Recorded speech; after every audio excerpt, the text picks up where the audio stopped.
Assalamualaikum warahmatullahi wabarakatuh. Pada kesempatan kali ini, izinkan saya untuk menyampaikan sedikit tentang biografi Imam An-Nasa'i dan juga kitabnya yaitu Kitab Sunan An-Nasa'i. Biografi Imam An-Nasa'i. Imam yang bergelar Abdurrahman An-Nasa'i ini mempunyai nama lengkap Imam Ahmad Ibnu Syuaib, Ibnu Ali, Ibnu Sinan, Ibnu Bahr, Ibnu Dinar.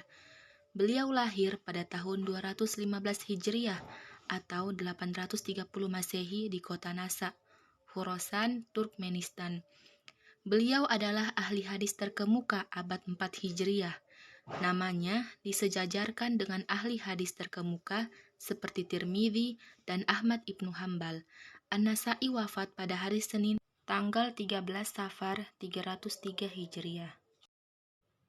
Ciri-ciri An-Nasa'i, raut wajahnya oval dan kulitnya berwarna sawo matang.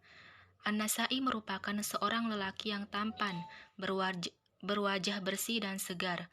Wajahnya seakan-akan lampu yang menyala. Beliau adalah sosok yang karismatik dan tenang, berpenampilan yang sangat menarik.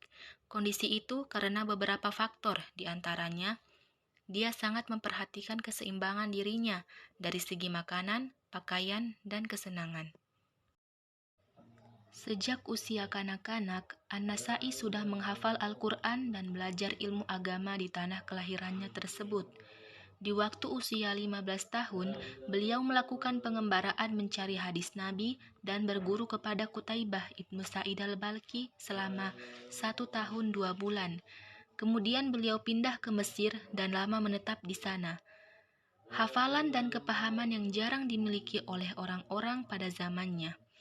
Sebagaimana beliau memiliki kejelian dan ketelitian yang sangat mendalam, maka beliau dapat meriwayatkan hadis-hadis dari ulama-ulama kibar, berjumpa dengan para imam hufad dan yang lainnya, sehingga beliau dapat menghafal banyak hadis, mengumpulkannya dan menuliskannya, sampai akhirnya beliau memperoleh derajat yang pantas dalam disiplin ilmu ini.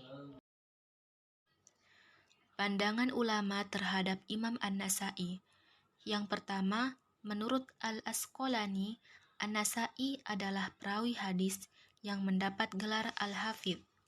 Yang kedua, menurut Ibnu Adi, mengutip penilaian Mansur Ahmad Ibnu Muhammad Ibnu Salamah At-Tohawi, bahwa An-Nasa'i adalah imam dalam masalah hadis. Dan yang ketiga, menurut Abu Yunus, An-Nasa'i adalah seorang imam hadis yang thiqah, tobat, dan hafidh.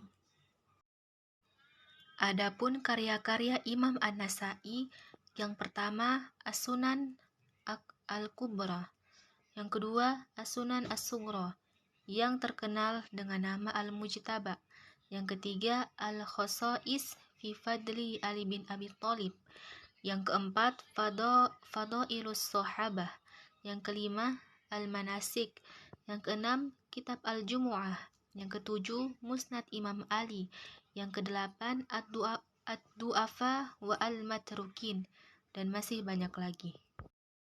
Selanjutnya tentang Kitab Sunan An-Nasa'i. Kitab Shahih Imam An-Nasa'i. Latar belakang penyusunan dan penamaan Kitab Sunan An-Nasa'i. Karya An-Nasa'i, As-Sunan As-Sughra, yang kemudian terkenal dengan nama Al-Mujtaba ini, disusun setelah beliau menulis kitab As-Sunan Al-Kubra.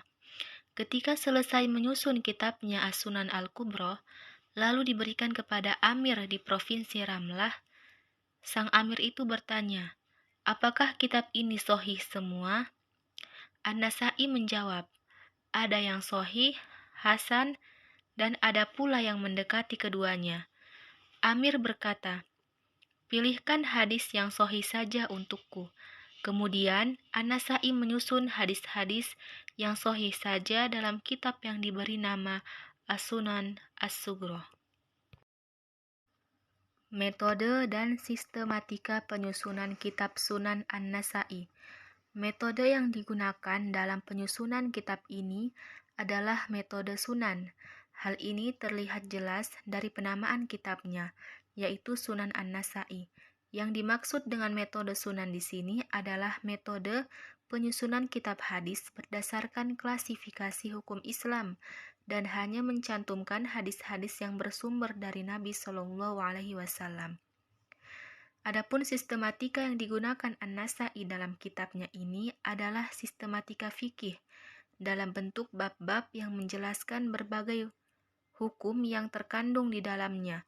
Begitu juga masalah istinbat yang diambilnya.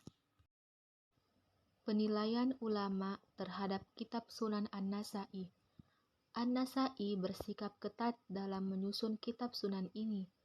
Oleh karena itu, sebahagian ulama memposisikan kitab yang ini setelah Sahih Bukhari dan Sahih Muslim, dengan alasan sunan ini lebih sedikit hadis doifnya.